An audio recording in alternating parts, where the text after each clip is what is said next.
လမ်းဘေးခွေးတွေကိုလိုက်ဖမ်းပြီးရောင်းနေတဲ့နေမြေတစ်ခုကနေချာလီလို့အမည်ရှိတဲ့ခွေးလေးတစ်ကောင်ကလွတ်မြောက်အောင်ထွက်ပြေးနိုင်ခဲ့ပေမဲ့စားရမရှိနေရမရှိတဲ့ချာလီတယောက်ကတော့ကုံကားတစ်စီးနောက်ကနေလိုက်ပြီးရက်ွက်တစ်ခုမှာခုံစင်းပြီးနေခဲ့ပါတယ်။သူစင်းနေတဲ့ရက်ွက်တစ်ခုမှာလည်းတရွက်ကလုံးနဲ့မတည့်တဲ့ဒါမာဆိုတဲ့လူတစ်ယောက်လည်းရှိပါတယ်။သူကတော့ဘီယာတောက်လိုက်ဆက်လိုက်တောက်လိုက်နဲ့အဖော်မရှိတဲ့ဘဝကိုအထီးကျန်စွာနဲ့ဖြတ်သန်းနေတိုင်းကဒါမာတယောက်ညကမှတ်ခဲ့တဲ့အိမ်မက်ကိုစဉ်းစားပြီးတော့စိတ်ထဲမှာဘွေမကြဖြစ်ကအလုပ်ကိုလည်းစိတ်မပါပဲလုပ်နေရပါတယ်။အိမ်ရောက်လို့ပင်ပန်းစွာအိမ်တော်မဲ့အချိန်မှာဒါမာတယောက်ရက်ွက်ထဲကပွဲတစ်ခုရဲ့စူညံတန်းကြောင့်အိမ်မရတာကြောင့်ပွဲကိုတွားရောက်ဖြတ်စည်းကကြောက်ပောင်ကိုကိုက်ပြီးပြန်ထွက်လာခဲ့ပါတယ်။ကြံနေတဲ့အယိုးကိုတော့ခြံရှိမှပြစ်ချကအိမ်ထဲဝင်ပြီးအိမ်နေခဲ့ပေမဲ့ချာလီကတော့ဒီညအတွက်စားရမပူရတော့ဘူးအစာမငတ်တော့ဘူးလို့တွေးကအယိုးကိုအားရပါရစားနေခဲ့ပါတယ်။ဒါမှကသူ့ဘဝငယ်ငယ်ကပြည့်ပြည့်ခဲ့တဲ့အရာတွေကိုအိမ်မက်ဆိုးတွေမှတ်ကအိမ်မက်ကနေလန်ထိုးလာပြီးအပြင်ကမိုးရွာတန်းတဲ့အတူမိုးရေစိုးနေလို့အိမ်ထဲလာခိုးနေတဲ့ချာလီကိုရိုက်ထုတ်လိုက်ပါတယ်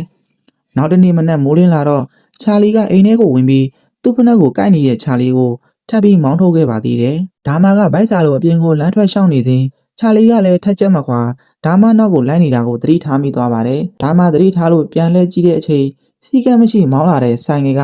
ချာလီကိုတိုက်မိတာကြောင့်ခွေးမချစ်တဲ့ဒါမှကအိမ်ထဲကိုပဲဝင်သွားပြီးစိတ်ထဲမတည်မကြဖြစ်နေကရက်ကွက်ကလူတွေကလည်းခွေးမချစ်တတ်တာကြောင့်ခွေးကိုဂယုမဆိုင်ပဲလူကိုယ်သာဂယုဆိုင်ကခွေးကိုပစ်ထားခဲ့ကြပါတယ်။ခဏအကြာမှာတော့ဘလို့မှမနေနိုင်တော့တဲ့ဒါမှတယောက်ဆိုင်ငယ်ကိုထုတ်ကခွေးကိုတင်ပြီးစီကန်းကိုလိုက်ပို့ခဲ့ပေမဲ့ဆရာဝန်တွေကတော့ဒါမှကိုခွေးကိုတိုက်တဲ့လူပါလို့ဆွဆွဲနေခြင်းသူ့ခွေးမဟုတ်ပါဘူးလို့အချင်းချင်းရှင်းပြနေပေမဲ့ဆရာဝန်ကဒီခွေးကိုမမွေးခြင်းရင်အရင်ဆုံးလှပပြီးဝါလောင်အောင်လုပ်ပြီးမှသူ့ကိုဆက်သွယ်လာပါလို့ပြောတာကြောင့်ဒါမှတယောက်ရက်ကွက်ကလူတွေမသိအောင်ချာလီကိုဖွက်လာခဲ့ပေမဲ့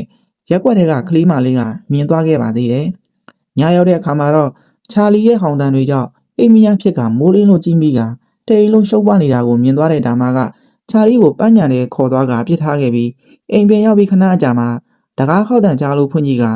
ချာလီကိုချစ်တဲ့ဘေးအိမ်ကကလေးမလေးကလွဲအိတ်ထဲကိုထည့်ပြီးပြန်ခေါ်လာခဲ့ပါတယ်။စိတ်တူနေတဲ့ဒါမှကတော့ချက်ချင်းဆရာဝန်စီဖုံးဆက်ကခွေးမမဲသူတွေက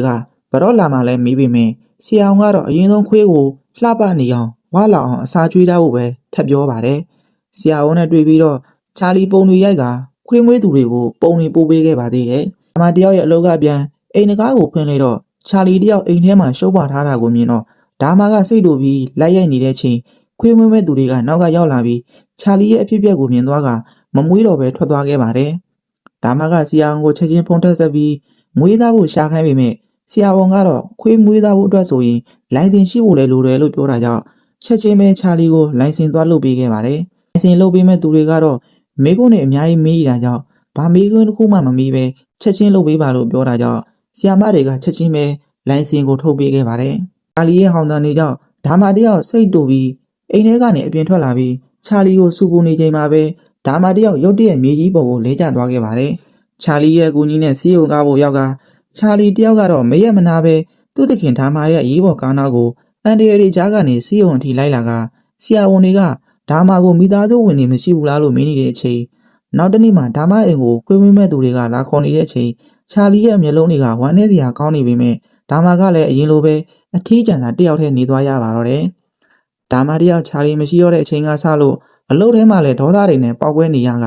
ပြန်တော့တဲ့အဆုံးဒါမှတယောက်ဆရာဝန်ဒီဖုံးဆက်ပြီးခေါ်သွားသူတွေရဲ့အိမ်ရဲ့လိပ်စာကိုတောင်းကချက်ချင်းပဲချာလီကိုပြန်ခေါ်လာခဲ့ပါတယ်။နောက်နေ့ကစလို့ဒါမှတယောက်ချာလီနဲ့အတူတူအပြင်ထွက်ရဖို့အတွက်ဆိုင်ကယ်ကိုဘေးတွဲပုံစံပြောင်းကအပြင်ကိုရှောက်လဲခဲ့ကြပါသေးတယ်။အိမ်မနေရင်လည်းနှစ်ယောက်သားစောလိုက်စင်တူဝုံစုံက TV ကြည့်လိုက်နဲ့ပျော်ရွှင်စရာတွေအတူတူဖြတ်သန်းနေရပါတယ်။နောက်နေ့မှာတော့အပြင်သွားကျင်နေတဲ့ချာလီကဒါမှလှုပ်သွားကန်ဒီတကားမှပိတ်ပြီးမသွားဖို့တားနေခဲ့ပေမဲ့ဒါမှကတော့ညနေစောစောပြန်လာမယ်ဂတိပေးပြီးထွက်သွားကညနေရောက်တော့ဒါမှတယောက်အလုပ်ကပြန်လာတကားဖွင့်တဲ့အချိန်ချာလီအိမ်ရထင်းပြီးနှိုးကြည့်နေပေမဲ့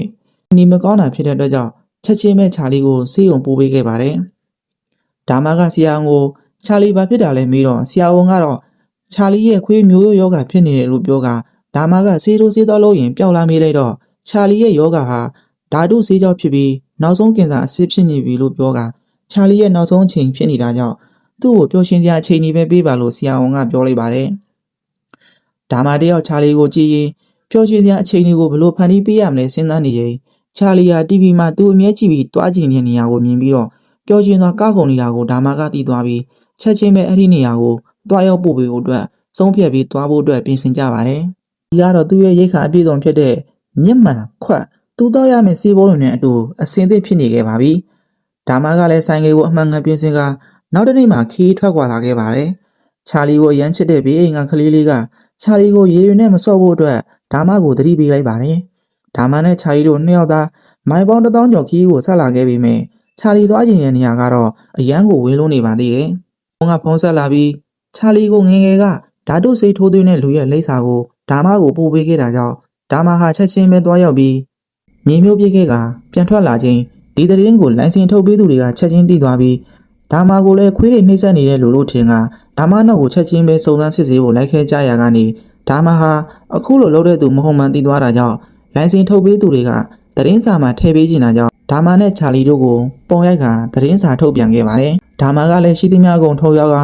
နောက်ဆုံးတစ်ခုသာကျန်တဲ့ဆိုင်ကယ်ကိုရောင်းချပြီးချာလီသွားကျင်နေတဲ့နှင်းတောင်ကြားကိုရောက်ဖို့တိတ်မလို့တော့ပေမဲ့တခြားနိုင်ငံရဲ့နေဆက်ကိဖြစ်နေတာကြောင့်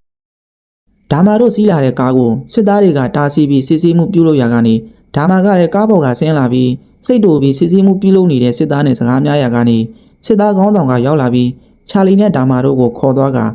ဘေးသွားမှလဲလို့မေးမြန်းခဲ့ပါတယ်ဒါမှနဲ့ချာလီတို့ကိုတေးသာချစ်သေးပြီးချာလီနဲ့ဒါမှတို့ကိုဒီရက်ဒေသမှာနေခွင့်ပြုလိုက်ကြပါတယ်ချာလီကသူအရန်သွားခြင်းတဲ့နေရာကိုရောက်တော့အရန်ကိုပျော်ရွှင်သွားပြီးဒါမှနဲ့အတူနှင်းနေကြမှာဆော့ကစားရာကနေနောက်တစ်နေ့မနေ့ရောက်တော့ချာလီရဲ့ခြေရအတိုင်းလိုက်သွားကချာလီကိုပွေ့ဖက်တဲ့အချိန်မှာပဲဒါမှလက်ပေါ်မှာပဲချာလီကတေဆုံးသွားခဲ့ပါတယ်ခဏကြာတော့ခွေးဟော်တန်ကြလို့အိမ်ထဲဝင်ကြီးကချာလီဟာသူနဲ့စင်တူတဲ့ကိုပါကလေးတစ်ကောင်ကိုဒါမှအတွက်မွေးထားပေးခဲ့တာဖြစ်ပါတယ်